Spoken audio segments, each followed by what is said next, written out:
Good morning, everyone. This is Jacinta Kitt, broadcasting from a lovely sunny Wexford here this morning, but it'll probably be raining when you hear it.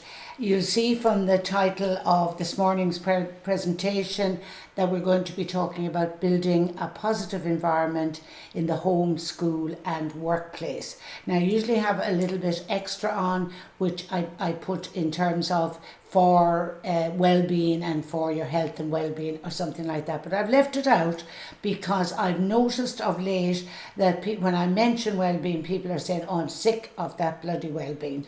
They're having their own interpretation of what it is, and just last week I was doing a Zoom with quite a number of people, and this fella popped up and he said, are you going to be talking about well-being? And I said, I am. Well, he said, I'm not interested if you're going to be doing anything about that or meditation stuff or any about that reflection on yourself stuff, and I'm not listening if you're going to be doing any of that all emotional stuff. And I thought to myself, well, I can tick off the first one anyway, the meditation, because I wouldn't have the patience myself for meditation. But I said, I will be doing a little bit about the emotion. Well, I'll stay for a while, and is it okay if I go if I don't like it, because I'm sick of well-being? So I don't put it in anymore, although, of course, everything is really about well-being. So we're just going to look at what a positive home, school and workplace looks like in terms of well-being, because they reckon that the place that you spend the most time in is the place that contributes to your well-being overall. So people spend obviously the most of their time at home. So the atmosphere or the environment at home is really, really key to your well-being. The atmosphere in school for children, where they spend a lot of time, and for staff in school also contributes, and of course the workplace as well, because people spend a lot of time in it. And it doesn't mean that it has to be positive all the time. Of course, we're conscious that there are going to be ups and downs, that there are going to be differences of opinion, that there are going to be good days and bad days. But overall, what we're looking for is a positive environment, a positive atmosphere, something that at this stage of my career, having worked for over 20 years visiting a variety of workplaces, something that I actually have developed a nose for. I only have to kind of stick my nose in ahead of me and I can ascertain what the vibe is. And I actually do that quite a bit, and I don't do it just to ascertain the vibe for the sake of, what my work environment is going to be like, but I do it because I know that if I have to spend even a half an hour, or a half day in a place with a bad vibe, I'm going to be stressed afterwards. And I do not want to take that stress home with me. Mind you, I have devised a system for managing that stress, which I hope you'll forgive it because it's a little bit rude, but when I come out of a place like that, I get into the car, I roll down the window, I let out a string of expletives and I let the stress go. But for those who do not manage their stress, and we're going to talk a little bit about that later, that stress sticks with you. And I always say when I come out of a place like that, God help the people who have to spend a long time in there. So, of course, that's the first thing. It's the atmosphere, the positive atmosphere that you get, a sense that people get on well with each other, a sense that people are relaxed with each other, and, of course, a sense that people support each other, that there's a team in here, whether it be the home, the school, or the workplace.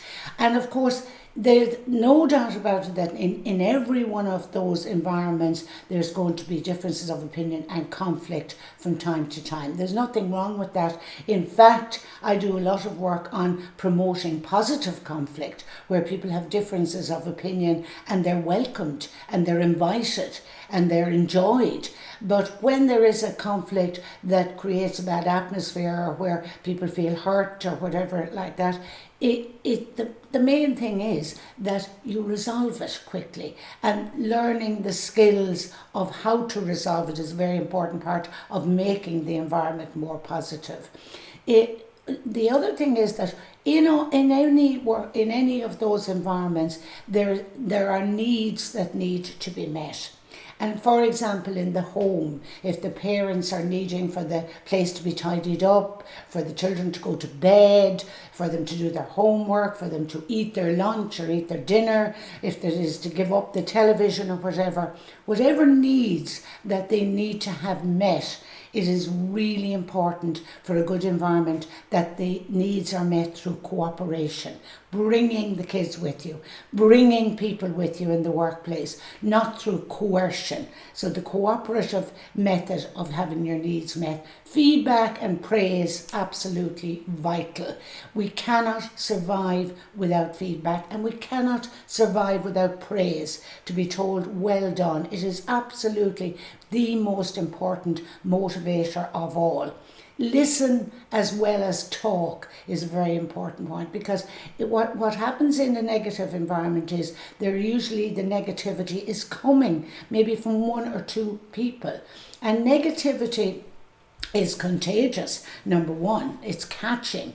But those who are negative are often righteous as well, often feel that they're in the right, and they talk and talk and talk and do not listen. So really, really important to learn how to listen. And there's a whole array of seminars that could be done on learning how to listen. And also in all of these environments, it is vitally important that we have a bit of laughter and we have a bit of fun. There's a huge amount of research done, particularly in schools, on the importance of laughter in the classroom. And when you think of the olden days when the classrooms were very formal, very rigid, very silent, very obedient, it's the exact opposite to the kind of environments that I talk about in schools, which are ones that are informal and where children are able to be themselves within the context, of course, of routines that are set, and laughter and fun is a very important part of that. So we'll move on just to look at why the environments in those places are so important for our well-being. And the main reason is that it's not just the environment, it's what goes on in the environment. It's the relationships and the behaviours that take place within those environments. So positive relationships and behaviours are major contributors to well-being. And there's a very interesting statistic in terms of stress, that interpersonal stress, that's the stress of having a row with somebody, or as I say it sometimes, a Scud missile being delivered across the staff room floor, where something is said that pierces right through and hurts you and upsets you or whatever. Interpersonal stress that comes from that is 50% more stressful than what we call impersonal stress. Impersonal stress. That's the stress of the job, the timetable, the things you have to do. But the interpersonal stress, the thing said, the hurtful thing, 50% more stressful and lasts 50% longer. And you can imagine why. Because if somebody does say something like that, you ruminate on it, you think about it, you hold on to it for longer. And the other piece of research that I'm going to allude to there comes from the physiological research, and it says that toxic relationships, and I think it's a very interesting word, toxic relationships, because we know if you were in a toxic environment as a result of toxic gases, everybody would be saying, right, all out, this health and safety people would be, have their notebooks off, ticking off as you vacated the place. But people often live and work and are in schools in toxic places as a result of the relationships. So the research would say that toxic relationships are considered to be as big a risk factor for disease and death as the known risk factors, which are smoking, physical inactivity, obesity, high blood pressure, cholesterol, and so on. So the toxic relationships are as big risk factor for disease and death. So really worth thinking about the quality of your relationships, which is really what we're talking about just for this bit. So just to move on, I'm going to give you a little a sort of a notion of, how you can deal with interpersonal stress. And in terms of a stressor, something that happens, you can't stop that. You can't stop somebody from saying something that hurts you or doing something that hurts you. It's a stressor that just hits. It's not possible to stop. It's not even possible to see it coming. It just comes from the blue and hits you. So there's the stressor. And the stressor then provokes an emotion. So something like, it could be upset, it could be outrage, it could be anger, it could be whatever. It promotes the emotion. And the emotion hits you as well. There's no emotion-proof vest. You cannot get rid of that. You can't stop that emotion from coming. So there are two elements of working towards the stress now that you can do nothing about. Nothing about the stressor coming, nothing about the emotion hitting you. But emotions only last for about 6 seconds. Emotions are actually chemical reactions to a stimulus, and the stimulus is the stressor, hits the emotion, but the emotion only lasts for 6 seconds.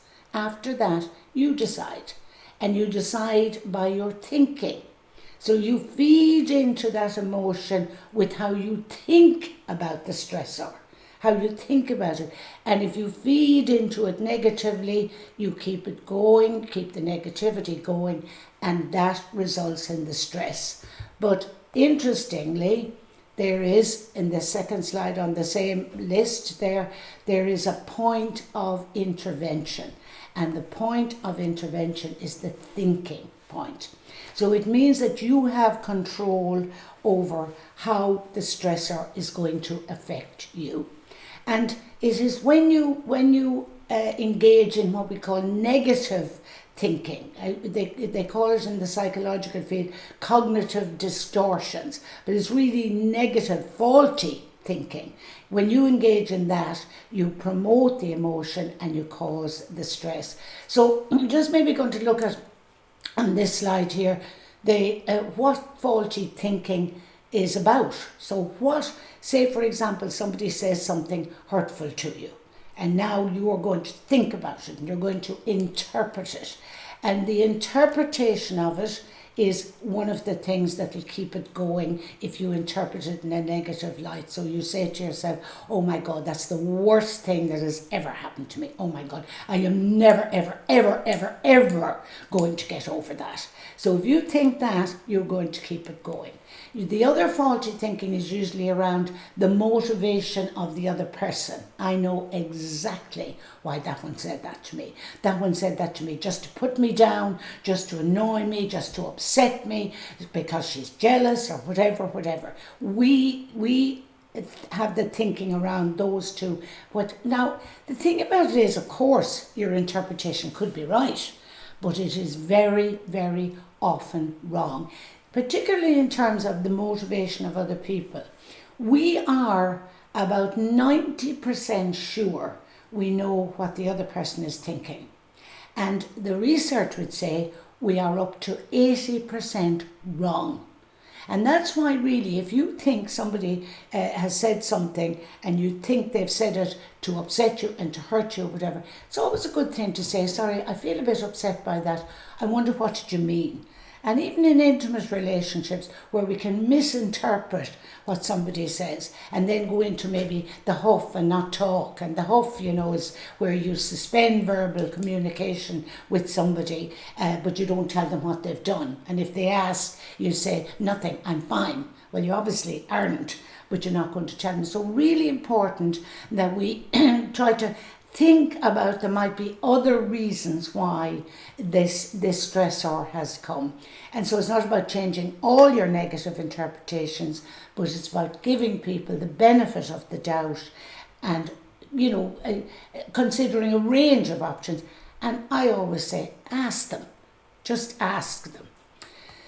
So just maybe enhancing, in this slide we're going to look at just how do you enhance relationships. And I suppose very simple advice would be that you examine your relationships in terms of the level of negativity and criticism and rows and disagreements that you have.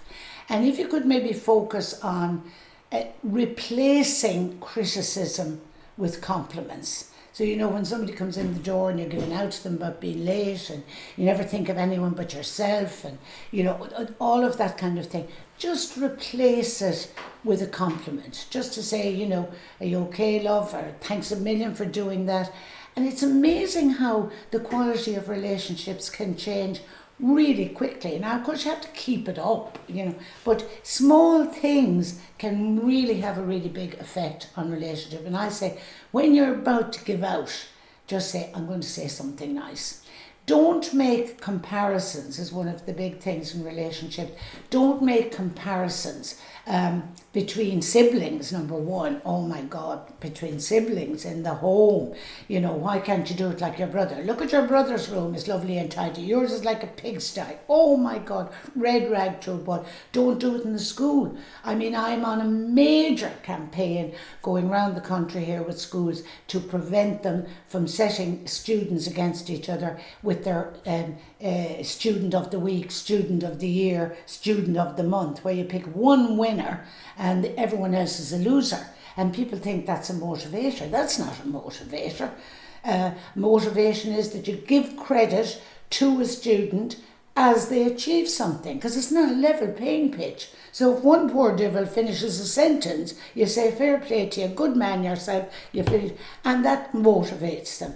And the same with colleagues in work. They don't do it much anymore formally, but I remember not so long ago where there was Employee of the Month, you know, where they brought all the employees together. My daughter told me recently she saw a school, she lives over in Chicago, a school, and outside the school there was a parking space for the principal, the deputy principal, and teacher of the year, no less. Well, can you imagine the resentment that would cause to everybody else that didn't make the grade? So don't make comparisons.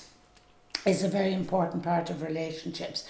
Challenge inappropriate behaviour in relationships, but challenge it appropriately. I suppose we talk particularly here about, you know, in the home and in the school, that, you know, there are behaviours at times that are inappropriate and you have to challenge them. And I'm a great believer in using the sandwich method.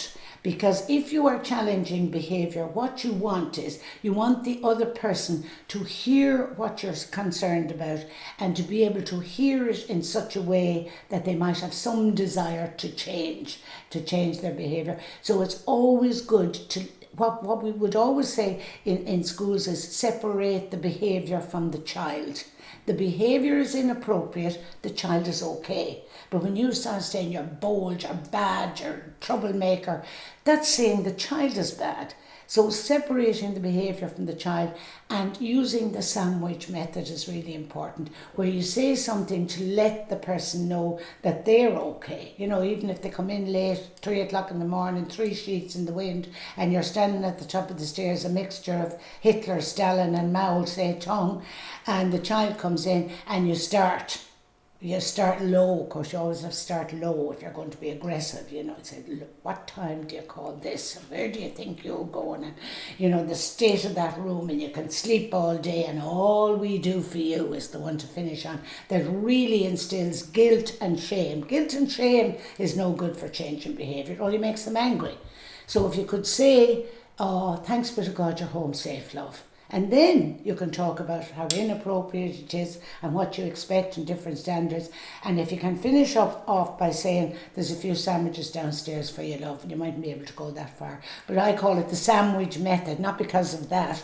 And I think it's important. Communicating assertively is also very important. There's a huge difference between assertive communication and aggressive communication, where you do not care what the other person thinks, you just shout at them and give out. And there's a huge difference between assertive communication and passive behaviour, where you're not able to express your needs, where you're not able to say that you don't feel good about something or that you'd like if somebody hadn't said that. So assertive communication is about being able to get your message across in words that the other person can hear. and very important. Apologise when necessary is really important. Some people can't apologise. It would stick in their craw to apologise. But it's really, really powerful in relationships if you have done something wrong. And most of all, finally on this long slide, don't take yourself too seriously. People take themselves extraordinarily seriously. How dare you? Who do you think you're talking to? And I often say to those people, come down off your high horse and don't be taking yourself too seriously. I don't know how I'm doing here on time, but I'm flying away. I'm flying away here, and I'm going to talk to you about now the two intelligences that make all of the other things that we talked about possible. You have to have the emotional and the social intelligence. And they are the things that enable you. You can't do the other things without emotional and social intelligence, and you can't do them without another dimension that I'm going to talk about in a few minutes. So emotional intelligence, there is a huge body of work and research done on it. But if you scrape it all back and peel it all back, really what emotional intelligence is that you are able to manage your emotions. So in other words, quite simply, you are able to upregulate or hold on to a positive emotion when it comes. And you are equally able to downregulate or let go of a negative emotion when it happens. And of course, those who do not have emotional intelligence often let go of positive emotions. Look out the window, like I am looking out now, beautiful sunshine, and they feel good, they feel a sense of joy, and then they say, it'll probably be raining by 11 o'clock, I'll bring my umbrella. So they let it go. And down-regulating negative emotions is when you have anger. Remember, the emotions only last for 6 seconds. But people that are feeling a sense of anger, somebody goes into your car parking space and you've been waiting patiently, that really annoys me. And then the person pulls back and someone else shoots in. Oh, that it really provokes anger in me. And one time I used to hold on to that anger where I'd put the money in the trolley, yank it out, I'd put the extra bottle of wine in, I'd give out about everything, I'd beat the horn on the way home, and I'd bring it, and then I'd go in and I'd shoo the cat and spill it all out then to my husband. Now I've learned, now you can't let go, it's very hard to let things go immediately. I still might give the trolley an old rattle, and put in the extra bottle of wine, but in general terms, I don't bring it home. I have a policy of I'm going to let this emotion go 3 roundabouts before home. And when I get to that 3rd roundabout, if I can't let it go, I go round and round and round the roundabout, but I don't bring it home. Now, I'm not, there's nobody saying anyone's going to be perfect, but it is the knowledge that you have control over your emotions. And social intelligence, people often say to me, what's social? I've heard of emotional intelligence, I haven't heard of social intelligence. Well, it's written about as part of emotional intelligence in some of the work, but I take it as a separate intelligence and look at the very simple explanation of it there. It is getting on well with others generally, having the ability to get on well.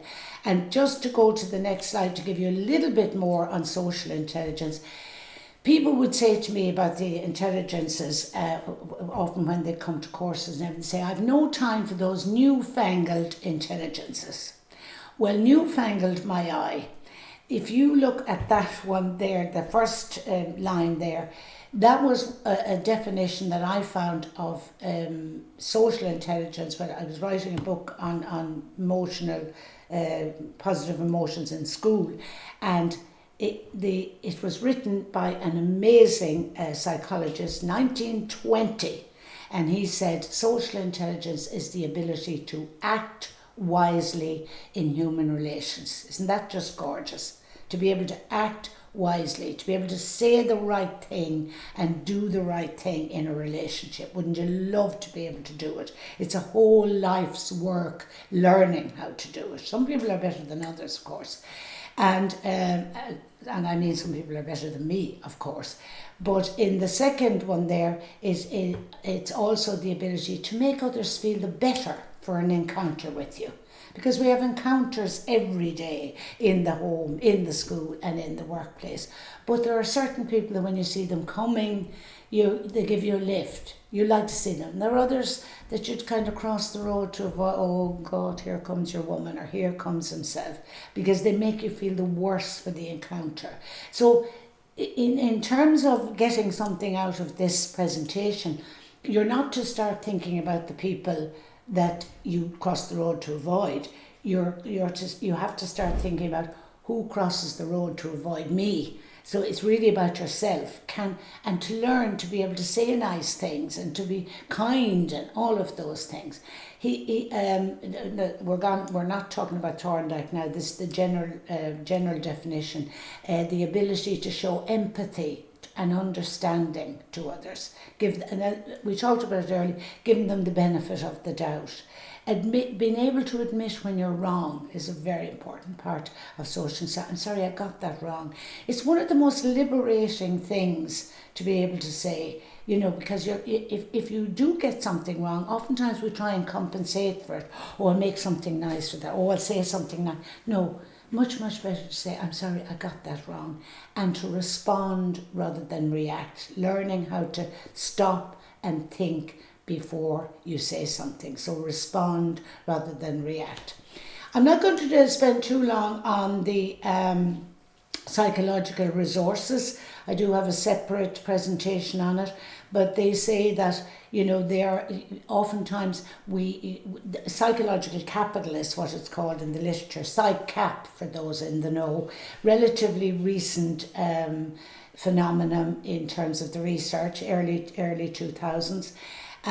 But really I've taken a huge interest in it, and I've written an article on building psychological capital in schools. But there are 4 dimensions to it, psychological capital, and the 4 dimensions are hope, optimism, self-efficacy, which is confidence, and resilience. You've heard a lot about resilience. And so really the hope is trying to build hope, to maintain hope. And the way you do that is you set tasks for yourself. It might be a little small task. I'm going to walk for 20 minutes in the evening, something very small. But achieving that, keeping at it and then achieving it feeds into hope. Now that's a very short explanation, but it is the importance of hope, the importance of instilling hope into children in school, irrespective of whether they're given trouble or irrespective of whether they don't meet the grades, to be able to set tasks for them so that they can achieve them and build into hope for achieving greater things. Optimism, obviously, is, Oscar Wilde describes it very well when he says, twixt optimist and pessimist, the difference is droll. The optimist sees the donut and the pessimist sees the hole. And it's about trying to see the donut and seeing the good things in life. Self-efficacy, confidence, is almost entirely dependent on others. So always to remember that if you want to build confidence in children, it comes from someone else. It comes from supporting them, praising them, encouraging them, and not criticising them. And resilience, of course. Oh yes, someone else said to me, I don't want to hear any more about that resilience thing. And I'm not a bit surprised, because some things are overdone, and particularly when they use the definition of resilience, which a lot of the brilliant psychologists on this whole subject, Seligman and Anne Maston and Bonito, I think, they all talk about resilience in terms of bouncing back from adversity.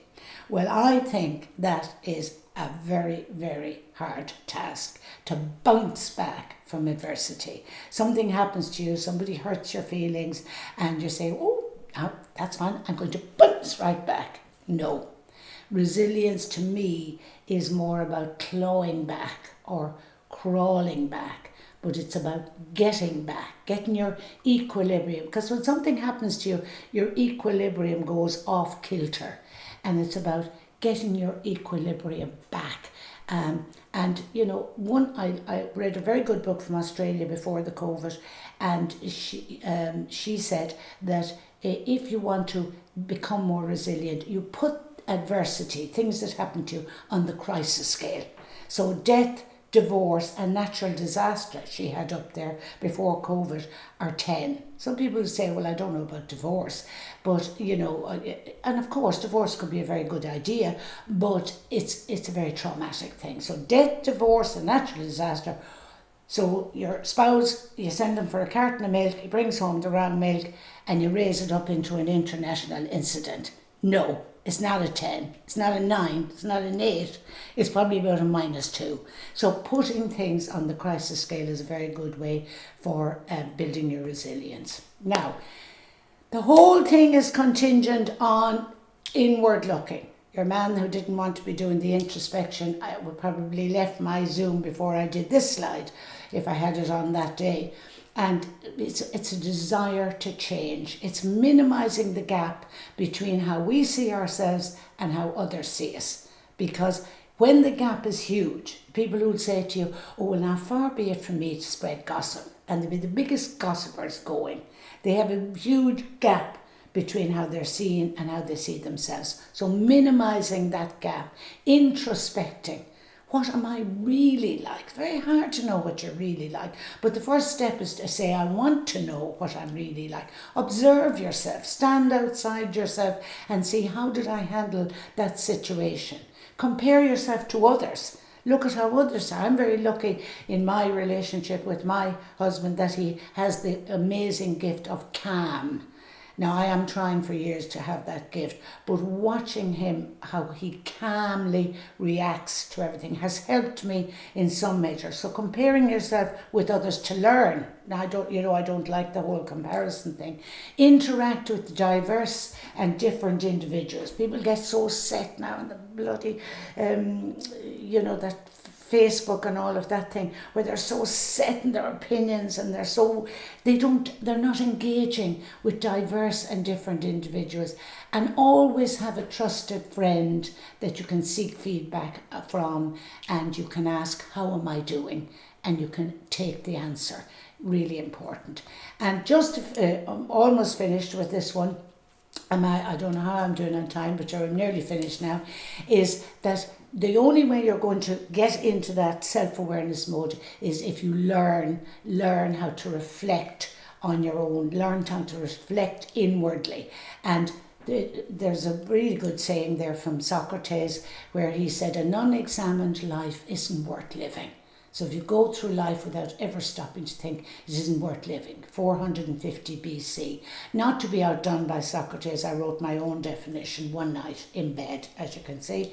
And it is 2 steps of doing, because nobody is going to listen to a presentation and say, oh right, I'm going to change now in the morning. No, you're going to do the exact same thing in the morning, but 2 steps of doing and 1 step of stopping and asking, how am I doing?